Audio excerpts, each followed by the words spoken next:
Hello everyone, welcome back to autism parenting channel. मेरा नाम अंबर है। और मैं हूं नेहा। हम लोग एक 8.5 years ओल्ड ऑटिस्टिक बॉय के पेरेंट्स हैं। एंड आज जिस टॉपिक पे हम बात करने वाले हैं वो है aggression, self injury, something which is very common in children with autism, on autism spectrum disorder. अब as per stats almost 42% of children और individuals who have ESD have some kind will display some kind of a self injury behavior, which can be in form of and also aggression towards others. तो मैं कहता हूँ aggression towards others, it means it will be some form of biting, scratching हो सकती है, punching हो सकती है, slapping, कोई physical fighting, धक्का देना, लात मारना या उन पे ऑब्जेक्ट्स फेंकना। एंड अगर वर्बल बच्चा है तो they can also be aggressive using verbal, insults in मतलब वर्ड्स कुछ। इंसल्ट्स करेंगे, नेम कॉलिंग करेंगे, इंटेंस लेवल ऑफ इस तरह के वर्ड्स यूज़ करेंगे जो उन्हें करने नहीं चाहिए। एंड अगर फैमिली में पेट है तो उसको भी हार्म कर सकते हैं। अगर कोई भी चीज़ है, प्रॉपर्टी इन क्लासरूम, कोई भी या घर में कोई भी चीज़ है, उसको डिस्ट्रॉय कर उसको तोड़ने की कोशिश कर सकते हैं। So this is very high, as I told, in children with autism. अब ये रेगुलर किड्स में भी होता है। दे ऑल एक्सप्लोर कि they throw things, they understand कि मतलब आप दो तीन बार फेंकेंगे, तीन चार बार फेंकेंगे, आप उसको मना करेंगे, दे अंडरस्टैंड कि ये क्यों मना कर रहे हैं। एएसडी पे यही चक्कर हो जाता है कि थोड़ा सा उनको कंट्रोल करना उस चीज़ में डिफिकल्ट हो जाता है। अब ये जैसे कि अंबर ने बताया, दूसरों को करते हैं चीज़ें, बट वैसे ही वो अपने आप को भी चीज़ें करते हैं। ऐसा नहीं है कि वो सिर्फ दूसरों को मारेंगे या कुछ करेंगे, अपने आप में भी self injury is a major thing with them. क्योंकि जब उनको नहीं समझ आता उनके सराउंडिंग्स में क्या हो रहा है, तो दे ट्राई हार्मिंग देमसेल्व्स। इन चीज़ों में क्या क्या आता है, दे कैन कट देमसेल्व्स, चाकू लेके काट सकते हैं, होता है। पंच अपने आप को करते हैं, अपने विंडोज को ब्रेक करने की कोशिश करते हैं, अपनी आर्म्स को बाइट करते हैं, अपने स्किन को बाइट करते हैं, हैंड्स को बाइट करते हैं। मतलब स्किन को ऐसे पील करते हैं। इवन विद नेल बाइटिंग, उसके साथ भी उसके आसपास की जितनी स्किन होती है इसको पील करते हैं और फिर ब्लीड करने लगता है। अपने बाल खींचते हैं, अपने आप को मारते हैं सर पे। They can bang their heads against the wall, punching the walls, या मतलब इतना ज़्यादा करेंगे। अगर बहुत ज़्यादा एग्रेशन हो जाता है तो इतना पंच करेंगे कि अपने आप को बहुत ज़ोर से हार्म कर सकते हैं। And they can also burn themselves with, मतलब सिगरेट्स के छोटे छोटे वो जो लाइटर्स हैं, उनके लाइटर से या कर्लिंग आयरन से they can do that, they can harm themselves. ये सारी सारी चीज़ें अपने आप को हार्म करने के लिए वो कर सकते हैं। This is quite common actually. हमने कुछ चीज़ें जो अपने बच्चे में नोटिस करी है सेल्फ हार्म से रिलेटेड। एक तो है बाइटिंग इज स्किन, उंगलियों को चबाता है हम्म। वो काफ़ी। एंड अभी एक और है, इस अपने आप को थोड़ा सा वो हिट करता है ऐसे ऐसे करके ना, अपने आप को ही hmm. Will try to slap और hit himself on the face. तो these are two things that we have observed in our child. And जैसे कि मैंने पहले भी बोला कि रेगुलर चिल्ड्रन भी ये करते हैं बिकॉज उनको अटेंशन चाहिए होती है। अब हम आगे देख सकते हैं कि एग्जैक्टली है क्या। तो उसके जो कॉमन कॉजेज़ होते हैं, एक तो है जो बड़ा ऑब्वियस है, इसकी अपने आप को एक्सप्रेस नहीं कर पा रहे तो उनका फ्रस्ट्रेशन है। That's number one. सेकंड होता है कोई भी ट्रिगर जो इन्वायरमेंट में है, जो उनको उनकी सेंसरी सिस्टम को क्या कहते हैं, ओवरलोड कर रहा है। अब वो ट्रिगर हो सकता है किसी तरह की इरिटेटिंग आवाज़ बैकग्राउंड में कहीं आ रही है, मिक्सर की साउंड हो सकती है, प्रेशर कुकर की साउंड हो सकती है, कोई बहुत लाउड नॉइज़ हो सकती है, लाइट हो सकती है बड़ी, कोई बड़ी ही ज़्यादा ब्राइट लाइट हो, या बिल्कुल ही डार्क कुछ जगह हो जो उनको पसंद नहीं है। स्मेल, कुछ इंटेंस स्मेल हो सकती है जो उनको पसंद नहीं है। सो कोई सेंसरी रिलेटेड चीज़ हो सकती है, जहाँ बैठे हैं वो शायद उनको बहुत ज़्यादा सॉफ्ट लग रहा हो, तो अनकंफर्टेबल लग रहे हैं, कोई चीज़ उनको चुभ रही है, कोई चीज़ उनको चुभ रही है और वो बता नहीं पा रहे। तो any kind of a trigger in the environment which is affecting the sensory system, that can be one reason. Second, third is attempting to get your attention.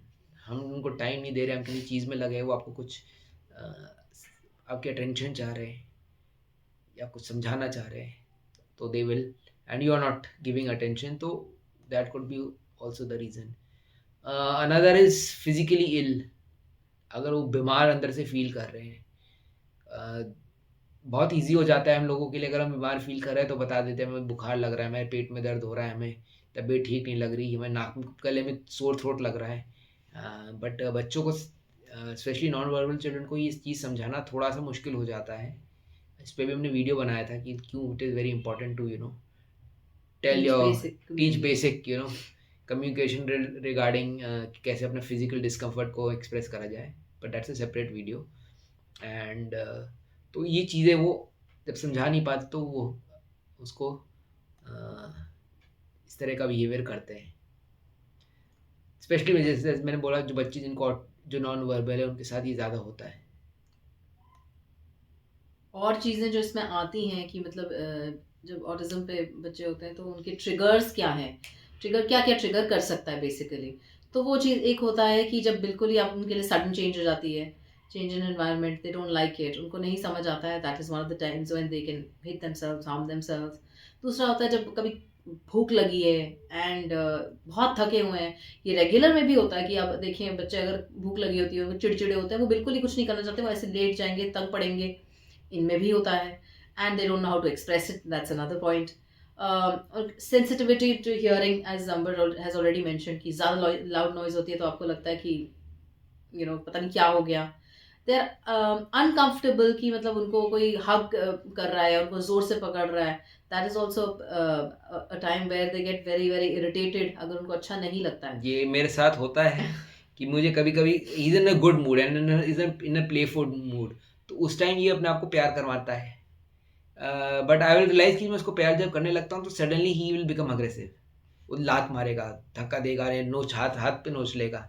So while आपको लगता है कि नहीं, he is wanting affection and हक करना चाह रहा है, प्यार करना चाह रहा है, बट आपने अगर उसको थोड़ा सा ज़्यादा हाँ, we oh we also tend to get कि ओवरबोर्ड। वैसे चिपकता नहीं है वो, अगर जब चिपक रहा है तो चलो और थोड़ा उसको प्यार कर ले, थोड़ा और ज़ोर से पकड़ के मैं उसको हग कर लूँ, उस टाइम ये again he starts to he doesn't like it, मतलब वही चीज़ है कि मतलब हमें। Sometimes he will like it, sometimes he is not. हाँ, तो we have to be ready for everything, तो हम ट्राई, मतलब अपनी तरफ से तो ट्राई यही कर सकते हैं कि थोड़ा कम ही करें, ताकि वो और मांगे लेकिन उससे ज़्यादा उसके लिए ना बन पाए, ज़्यादा ना हो जाए उसके लिए।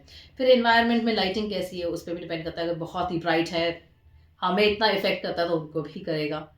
अपने फेयर फेयर होता है उनका, जैसे अगर कभी कुछ किसी पेट के साथ कोई इनकाउंटर हो गया, किसी किसी के भी पेट के साथ, डॉग कैट कुछ भी, तो they are not able to tell you वो चीज़, उसमें इन दैट केस दे उनको गेट। हार्म कर सकते हैं और उनको लगेगा कि मुझे ये किसी और का पेट है, या उनको नहीं समझ आता है तो वो जा सकते हैं उनके पास एंड नया देन। कोई जानवर देख ले। हमारा बच्चे ने छिपकली देखी थी तो उसके पीछे पड़ गया, वो उसको उठा मतलब पकड़ने के लिए जा रहा था। तो I don't know, that was fear, but I don't think that was fear, but it was more of a thing curiosity. या मतलब मैंने उसको वो चीज़ करते हुए देखा है ग्रास हॉपर के साथ, तो मतलब मुझे जितना डर लगता है उसको नहीं लगता उस चीज़ में। फिर कुछ एक बहुत ही इम्पोर्टेंट चीज़ जो मैं हमने नोटिस की है वो है वेदर रिलेटेड कंडीशंस, जैसे बहुत गर्मी होती है तब मुझे पता है कि हमारा बच्चा चिल्लाता है, उसको इरिटेशन होती है, उसको नहीं समझ आता एक्सप्रेस कैसे करना है, वो स्कूल में भी होता है। फिर hot climate, even cold situations, बच्चे थोड़े चेंज हो जाते हैं, हम लोग इतना क्रैंकी हो जाते हैं तो इनका तो है ही। And even in the presence of rain, अब डिपेंड करता है बच्चे को क्या अच्छा लगता है।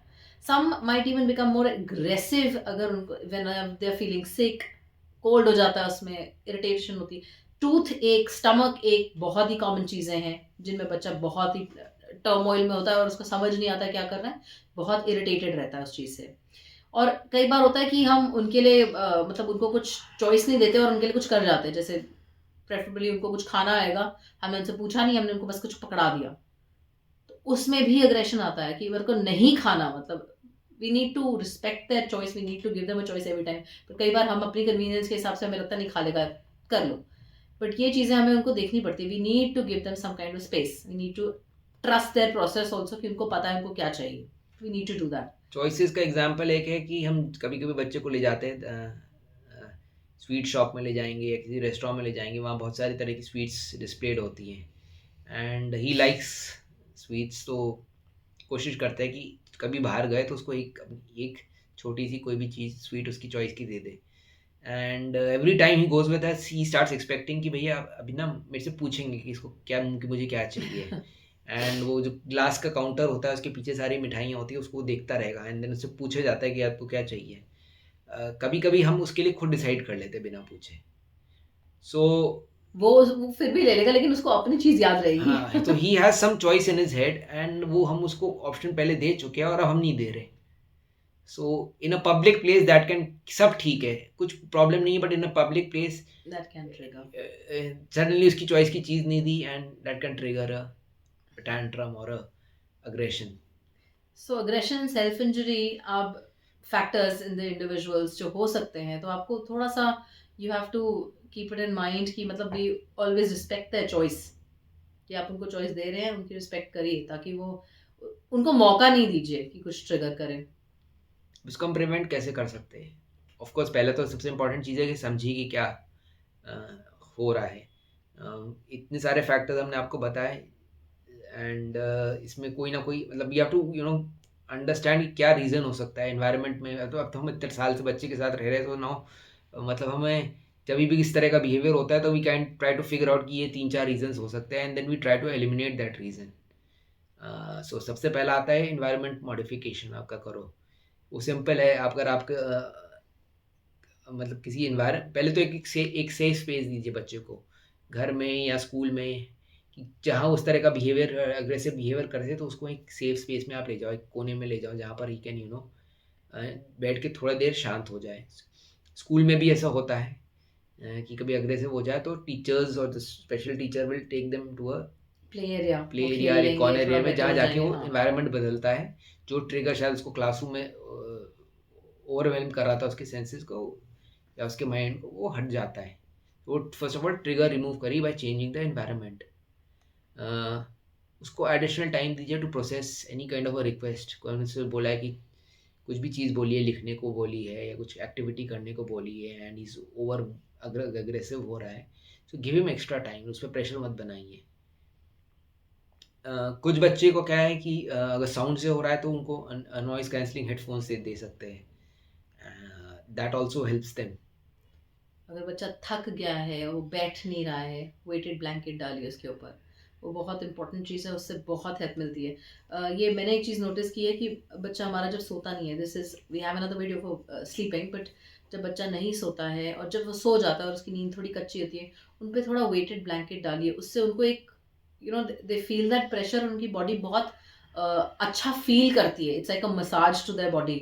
तो बच्चा लॉन्गर सोता है और वो अच्छा सोता है, गहरी नींद में सोता है। और अगर बच्चा नहीं बात कर पा रहा है बट आपको उसको सिखाना है, तो you might give them laminated cards जिसमें वो बोलेगा I need help, I need a break. जैसे हमारा बच्चा, जब मैं उसको कुछ कराती हूँ तो फिर एज ऑल मदर्स थोड़े बौखला जाते हैं हम भी, बट जब करा रही होती है so I give him enough time to process बीच में कि अच्छा ठीक है, आपको नहीं लिखना है अभी, 2 मिनट के बाद I tell him you come back, give him a break time. Okay, 5 counts के बाद आप वापस आओ, वो या 2 कह काउंट्स देता के है आई बाद am done. I am done, वो बोलता है। But if you have to still go on, then you tell him okay, we take a break, short break, and then you can come back. Choices उनको हमेशा offer करिए, आपको ये करना है कि वो करना है, वैसे करके आपको ये खाना है, वो करना है, आपको बाहर जाना है कि अंदर खेलना है। Give them a choice all the time. Always allow them to be in their preferred environment. मतलब हमें लगता है कि हमारे साथ हर जगह चलें, that is true, we need to give them that kind of exposure, but उनकी प्रेफरेंस को भी ध्यान रखें, बहुत इंपॉर्टेंट है। उनको एक्सेस दीजिए, फिजिट स्पिनर्स का, स्ट्रेस बॉल्स का हमेशा दीजिए, सेंसरी रिलेटेड आइटम्स साथ में रखिए, क्योंकि बच्चे को नहीं जब कुछ समझ आ रहा है, वो एक चीज़ दे दी आपने, उस टाइम पे वो थोड़ा तो फ्रस्ट्रेशन अपनी निकाल सकता है, and then he is able to calm down. Developing and reading social stories with them daily, ये एक ऐसी चीज़ है जो मैंने अभी नहीं की, but there are certain things I keep doing. मतलब वो बच्चा, जब हमारा बच्चा सोने लगता है तो उससे पहले मैं उसको थोड़ा लिखवाऊंगी, उससे थोड़ी बातें करूंगी, ताकि उसको याद रहे कि उसने दिन में क्या किया, अगर कहीं गए हैं तो उसकी बात ही वापस होएगी। तो all these things are very important. Covering bright lights किसी को नहीं अच्छी लगती, पर्सनली मुझे भी नहीं अच्छी लगती, बट जब आप थोड़ा शांत माहौल चाहते हैं, उसमें लाइटों को भी थोड़ा सा डिम कर दीजिए, तो it always helps. And dangerous items सामने रखिए ही नहीं, हमें हमेशा मतलब this is something which is very common in all households. We'll have knives, we'll have scissors and everything. And हम यूज करते हैं और हम कहीं भी रख देते हैं. एंड वी डोंट रियलाइज कि बच्चे को नहीं पता. We have to understand. बच्चा चाहे 10 साल का हो, 11 साल का हो, 12 साल का हो, जब आपको पता है कि this is something which can harm them, उसके सामने ही क्यों रखना. ट्रिगर्स ही सामने क्यों रखने. ट्रिगर्स नहीं, जो चीज़ जिससे जो वो चीज़ें हार्म कर सॉरी सकता है. जो चीज़ें हार्म कर सकते हैं. एंड ऑफ कोर्स ट्रिगर्स भी उसमें आते हैं. What I mean by triggers is कि अगर कुछ चीज़ आपको पता है कि वो चीज़ उसको बिल्कुल नहीं अच्छी होती, try doing those things when he is not around और she is not around your child. एक चीज़ बड़ी इंपॉर्टेंट होती है, बच्चे का बिहेवियर ट्रैकिंग करना, कि अगर उसको अग्रेसिव बिहेवियर आ रहा है, अपने आप को सेल्फ इंजरी कर रहा है, तो वो हो कहाँ रहा है. ये ट्रैकिंग आपके लिए भी है, so that you can take better decisions for your child. और सेकेंडली ये है कि अगर आपको कभी कोई प्रोफेशनल हेल्प लेनी पड़े, सो वहाँ आपको इस तरह के क्वेश्चंस पूछेंगे, सो उसके लिए भी ये हेल्पफुल रहती है. Triggers could be tracking behaviours में जो आप चीज़ ट्रैक कर सकते हैं कि ये जिसकी एज अग्रेशन हो रहा है, किस तरह के इन्वायरमेंट में हो रहा है. स्कूल्स में हो ज़्यादा हो रहा है, घर में हो रहा है, किसी मॉल में हो रहा है, किसी पिक्चर दिखाने ले गया सिनेमा हॉल में जहाँ डार्क है, बिल्कुल बहुत सारे लोग हैं भरे हुए, वहाँ हो रहा है, किसी मेले में हो रहा है जहाँ बहुत ज़्यादा भीड़ है, किस लोकेशन पे हो रहा है. तो that is very important to keep. And ये जब बिहेवियर होता है तो कितनी देर लास्ट करता है, पहले तो कितना ऑफन होता है. अगर एक नॉर्मल इन्वायरमेंट में भी हो रहा है, घर में कि सब ठीक है आपके हिसाब से, या स्कूल में जो रेगुलर इन्वायरमेंट से, कोई एक्सट्रीम इन्वायरमेंट की बात नहीं कर रहा, जो रेगुलर इन्वायरमेंट्स की बात कर रहा हूँ जहाँ वो विजिट करता है, वहाँ कितने ऑफन बिहेवियर ये होता है. दिन में मतलब कितनी बार, 10 बार एक चीज़ आती है, 12 बार एक चीज़ आती है, वैसे करके एक ट्रैक. एंड जब होती है तो कितनी देर ये लास्ट करती है. क्योंकि मेल्टडाउन्स जैसे होते हैं बच्चों के, तो आप ट्रैक करते हैं कि उनको दिन में कितनी बार हुआ या महीने में कितनी बार हुआ. तो ये सब आपको, अगर आपके बच्चे में एग्रेशन ज़्यादा है, सेल्फ इंजरी करने का ज़्यादा वो है, तो उसको प्लीज़ आप इन बिहेवियर्स को ट्रैक करिए. सबसे इम्पॉर्टेंट ये है कि हमको ओवरवेलम नहीं होना. कहना आसान है, करना मुश्किल है, but you don't have to get overwhelmed. Parents also need break too from time to time. And कभी बिहेवियर बहुत ज़्यादा हो जाए, आपको लगे कि नहीं आपसे नहीं हो रहा है, तो it is perfectly okay to seek professional support. Because कई ऐसी चीज़ें होती है और कई बार ऐसी नई चीज़ें आती हैं हमारे पास, जो शायद हमको लगता है चलो अब अपने बच्चे को हैंडल करना सीख लिया है, but lot of time something new will come up जिसको हमको खुद नहीं समझ आएगा कि क्यों हुआ ऐसा, किस लिए हुआ. For such thing it is very important to take professional help. So don't stop yourself for doing that. So I hope आपको ये वीडियो अच्छा लगा होगा. Please like it, share it with other parents and caregivers जिसको इस video से फ़ायदा हो सकता है.